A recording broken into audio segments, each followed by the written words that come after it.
தந்தை, மகன், தூயாவியாரின் பெயராலே ஆமேன். அன்பிற்குரிய சகோதர சகோதரிகளே, பொது காலத்தினுடைய 29ஆம் ஞாயிறு நாம் இறைவனிடமிருந்து வரம் பெறும் ரகசியத்தை நமக்கு எடுத்துரைக்கின்றது. இன்றைய நற்செய்தியிலே பார்க்கின்றோம், நீதியற்ற நடுவர் ஒருவர் இருக்கின்றார். அவரிடம் கைம்பெண் ஒருவர் முறையிடுகின்றார். நீண்ட காலமாக அவர் முறையிட்டும் அந்த கைம்பெண்ணினுடைய எதிரியை தண்டித்து அவருக்கு அவர் நீதி வழங்கவில்லை.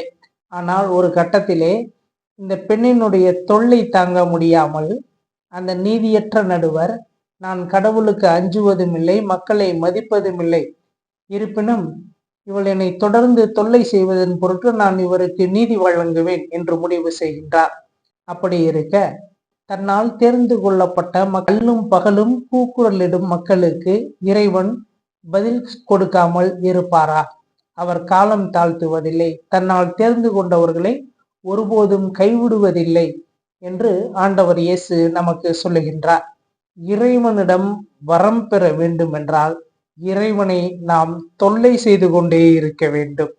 பிள்ளைக்குரிய பாசத்தோடு இறைவனை தாயாக தந்தையாக நாம் நினைத்து நாம் தொல்லை கொடுக்கின்ற பொழுது இறைவன் கண்டிப்பாகவே நமக்கு கொடுத்து விடுவார். தமிழ் புத்தகங்களிலே வாசிக்கின்ற பொழுது, பால் மறந்த குழவியை தாய் மறப்பாளோ, அதாவது பால் குடிக்கின்ற குழந்தை பால் நிறுத்தப்பட்ட பிற்பாடு தாயானவள் அந்த பிள்ளையை பராமரிக்காமல் இருப்பாளோ? பால் குடிக்கும் குழந்தை பால் வேண்டி அழுகின்ற பொழுது தாயானவள் பால் கொடுக்காமல் இருப்பாளோ? ஒருவேளை அவ்வாறு அவர் பால் கொடுக்காமல் இருந்தாலும் பால் சுரக்குமே. அதுபோல நான் உன் கருணை வேண்டி அழுகின்ற பொழுது உனக்கு கொடுக்க விருப்பமில்லை என்றாலும் உனக்கு கருணை சுரக்குமே. இதனுடைய பொருள் என்னவென்றால், தாயானவள் குழந்தைக்கு பால் கொடுக்கவில்லை என்றால் பாலானது கட்டிக்கொள்ளும். அதனால் துன்புறுபவர் தாய்தான். அதுபோல நான் உன்னுடைய கருணை வேண்டி நிற்கின்ற பொழுது உனக்கு கருணையை எனக்கு கொடுக்க விருப்பமில்லை என்றாலும் உனக்கு கருணை சுரக்கும். அந்த கருணையை நீ எனக்கு கொடுக்கவில்லை என்றால் கருணை உன்னை கட்டிக்கொள்ளும். அதுவும் உனக்கு வழியாய்தான் இருக்கும், நீதான் துயர் உருவாய் என்று கடவுளிடம் மன்றாடுகின்றார். தடித்த ஓர் மகனை தாய் அடித்தால் தந்தை அணைப்பன், தந்தை அடித்தால் தாய் அணைப்பன். எனக்கு தாயும் தந்தையும் நீயே, அடித்தது போதும் அணைப்பாயே. தடித்த ஓர் மகன் என்று பார்க்கின்ற பொழுது குற்றம் செய்கின்றோம் என்கின்ற உணர்வே இல்லாமல் குற்றம் செய்கின்ற ஒரு பிள்ளை. அந்த பிள்ளையை தாய் அடிக்கின்ற பொழுது தந்தை அணைக்கின்றார், தந்தை அணைக்கின்ற பொழுது தாய் அணைக்கின்றார். எனக்கு தாயும் தந்தையும் இறைவனாகிய நீ ஒருவன் தானே, இதுவரை என்னை அடித்தது போதும் அணைப்பாயே என்று பாடுகின்றார். இறைவனை நாம் தாயாக தந்தையாக நினைத்து மன்றாடுகின்ற பொழுது இறைவன் நமக்கு அருள் வரங்களை உடனே கொடுக்கின்றார். திருவாசகத்திலே மாணிக்க வாசகரனுடைய சரித்திரத்தை பார்க்கின்ற பொழுது, ஐயா, நீ எனக்கு கருணை பொழிகின்றாய், ஆனால் நீ கொடுக்கின்ற கருணை எல்லாம் இந்த ஓட்ட பானையாகிய உடம்பு, ஐம்புலன் என்கின்ற 5 ஓட்டைகளை கொண்ட இந்த உடம்பானது வீணாக்கி விடுகின்றது. எனவே அமுத கடலே, நீ ஊற்றுகின்ற அமுதமானது இந்த ஐம்புலன் வழியாக வெளியேறி வீணாகி விடுகின்றது. எனவே அமுத கடலாகிய உன்னுள் இந்த ஓட்ட பானையை தூக்கி எறிந்து விடு, எனவே அமுதம் வீணாய் வெளியேறாது என்று அவர் பாடுகின்றார். மேலும் ஒரு கட்டத்திலே பார்க்கின்ற பொழுது, நீதி தீர்ப்பு என்று வருகின்ற பொழுது என்னுடைய கோப்பானது உன்னிடம் வரும். அந்த கோப்பிலே என்ன எழுதப்பட போகின்றது? இவனது குற்றங்கள் என்றுதானே எழுதப்பட்டிருக்கும்.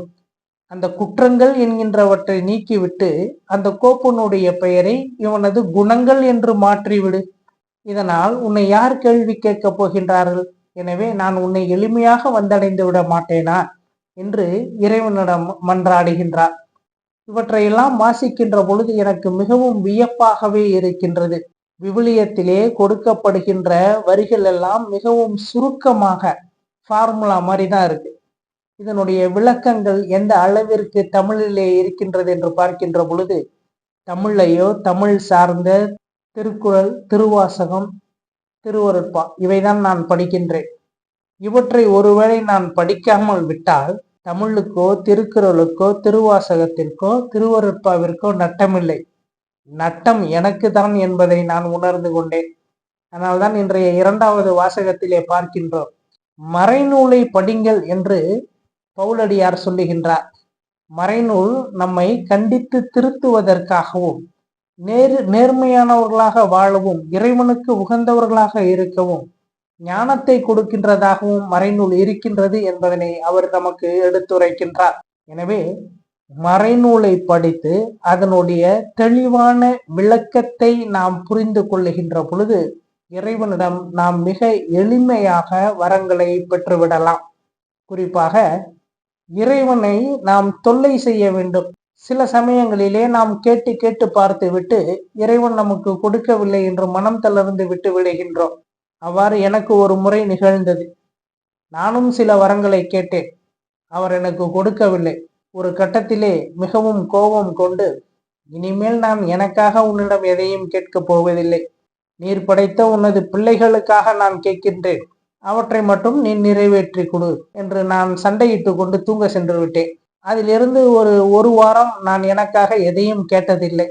ஆனால் எனக்கு எப்பெல்லாம் எனக்கு என்னுடைய கேள்விக்கு பதில் தேவையோ அப்பெல்லாம் என் அகத்திருந்தோ அல்லது புறத்திருந்தோ அந்த பதிலானது எனக்கு கிடைக்கும். அவ்வாறு கிடைத்த பதில், உன்னை விட்டு நான் எங்க போனேன்? உன் அகத்தும் புறத்தும் நான் இருக்கின்றேன். இந்த உலகத்தில் நான் இல்லாத இடமெங்கேனும் இருக்கின்றதா? நான் உன்னை கைவிட்டு விட்டேன் என்று எப்படி நீ நினைக்கின்றாய் என்கின்ற பதிலானது எனக்கு கிடைத்தது. இறைவனிடம் அழுவதும் மன்றாடுவதும் கெஞ்சுவதும் பிடிவாதம் பிடிப்பதும் சண்டையிடுவதும் கூட வரம் பெறும் ரகசியம் என்பதனை நான் புரிந்து கொண்டேன். சாதாரணமாக ஒரு சிறு நிகழ்வானது நிகழ்ந்தது.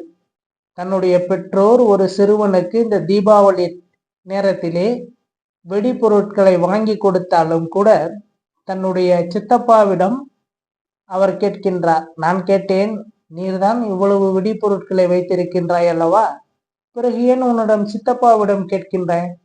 அவருடைய பங்கிற்கு அவர் எனக்கு தர வேண்டும், அதுவும் இப்பவே தர வேண்டும் என்று பிடிவாதம் பிடித்தார். அவரை சமாதானப்படுத்தி, உனக்கு கிடைக்க வேண்டியது இன்று மாலை உனக்கு கிடைக்கும் என்று அவர் சமாதானப்படுத்தி அவருக்கு செய்ய வேண்டியதை செய்தார்.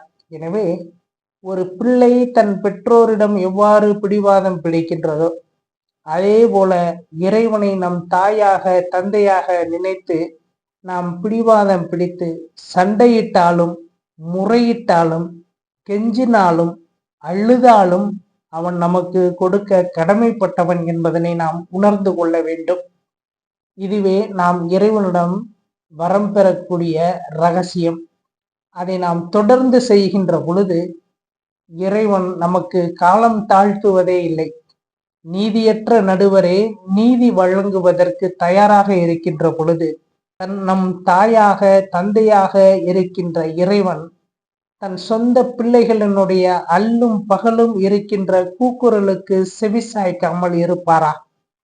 உடனடியாக ஒரு தாய் எப்படி தன் குழந்தை பாலுக்காக அழுவதை அறிந்து உடனடியாக அதுக்கு அமுது ஊட்டுகின்றாளோ அதுபோல இறைவன் நமக்கு கொடுக்க தயாராக இருக்கின்றார்.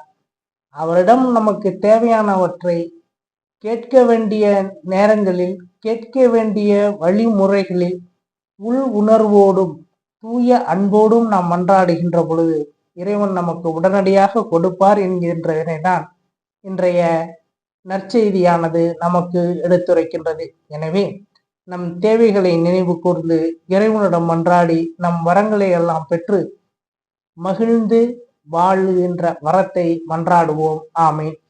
தந்தை மகன் தூய ஆவியானவரின் பெயராலே ஆமீன்.